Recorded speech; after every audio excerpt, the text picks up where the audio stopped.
The Nintendo Switch, the console, without any games. I have my coffee. Let's have a game talk. Now, most of us have just watched the Nintendo Switch conference from Nintendo, and we got to officially see all the price points and the details and the games that are going to be on the new console.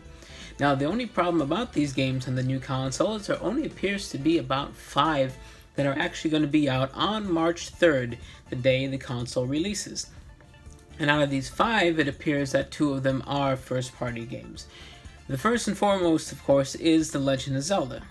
Now, Legend of Zelda is a big title, but it is technically still on the Wii U, so it's kind of not even a game that fully counts towards the new system. However, I'm sure most people would rather play it on the new system anyway.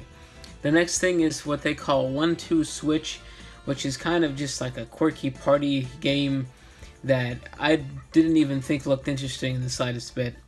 The next one is a Just Dance game, which that's really all it is, just dancing. Doesn't appear like something that I would personally want to buy. Then we have Skylanders, which Skylanders is, it's been an ongoing series for, geez, what has it been now, 10 years? It's getting close to that. It was on the original Wii. The first one was on the Wii, and the 360 and all that, and it's worked its way up to now. Now, the new Skylanders, I do give it the fact that it has Crash Bandicoot in it. That could be a seller. I'm considering getting it just because it has Crash Bandicoot in it. And the last one I'm actually kind of excited for is a new Super Bomberman R. I haven't played Bomberman much since around like Super Nintendo, Game Boy era, and I'd like to play a new one. But other than that, all the other games really aren't confirmed for launch. There's other games that they're confirmed for March, but doesn't mean that they're for launch. And another one is just, what do they call it here? Snipper clips cut it out together. It's kind of another one of those little quirky games. They had talked about a couple of third-party games, one called I Am Setsuna, Fast RMX, and Has Been Heroes. Those are it. That is everything. Everything I just mentioned is all the games confirmed for the first month of release. And then after that, most of the games are just generalizations of, oh, spring, maybe 2017, maybe eventually kind of thing. The one that I was definitely looking forward to was the new Mario game, which is actually slated to release more at the end of the year. Other than that, there was also the new Pokemon game that really doesn't have a lot of information on it yet, but once again, that's at the end of the year. Games like that would have made a great launch.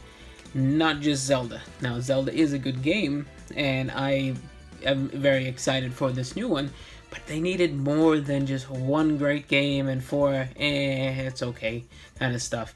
You're not going to sell a new console which is costing just as much, if not more, as its competitors with one game as the push.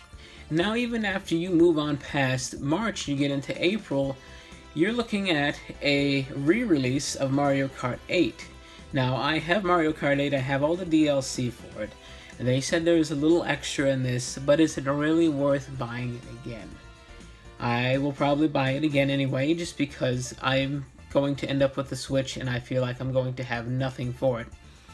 And that will be a place to go until you get something like Splatoon 2, which is supposed to be in summertime, and then once again you're pretty much waiting until the end of the year. Now, if you can wait for the rest of the year to go by, you can end up with the Project Sonic 2017, you can come up with Shovel Knight, you can get Sonic Mania, you can get Skyrim, you can get a new Fire Emblem game, and that game ARMS, which was kind of like weird boxing, it's just like, oh, my arm's gone, kind of thing. It was very strange. It was strange enough where I actually thought I wanted to get it.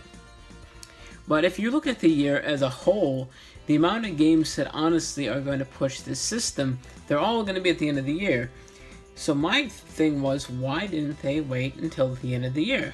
You could have waited and had a 30-game launch. You could have had so much to push a console with, but instead they went to release it now with just about nothing. So let me know what you think. Let's hope for the best. Let's hope there's a surprise they didn't tell us about. I don't think there is. There's not enough time for a surprise. What, a month and a half? Let me know if you're going to get the Switch. I know I'm definitely going to. I'm not going to pre-order it. I think the pre-orders are pretty much all filled up by now anyway. I'll get it as soon as I see one just sitting around and able to be bought. Who knows when that will be? It could be at the end of the year when there's a bunch of games for it. Who knows, we might be seeing a ton of used ones within the first month when they realize, oh, there's just one game for me to play. Now, I'm not knocking the system anyway. I am very excited for the new system. I'm just kind of seeing it as it is. There's just not a lot to do with it for quite some time. So I hope you enjoyed. Go ahead and drop a like and subscribe, and I will see you next time.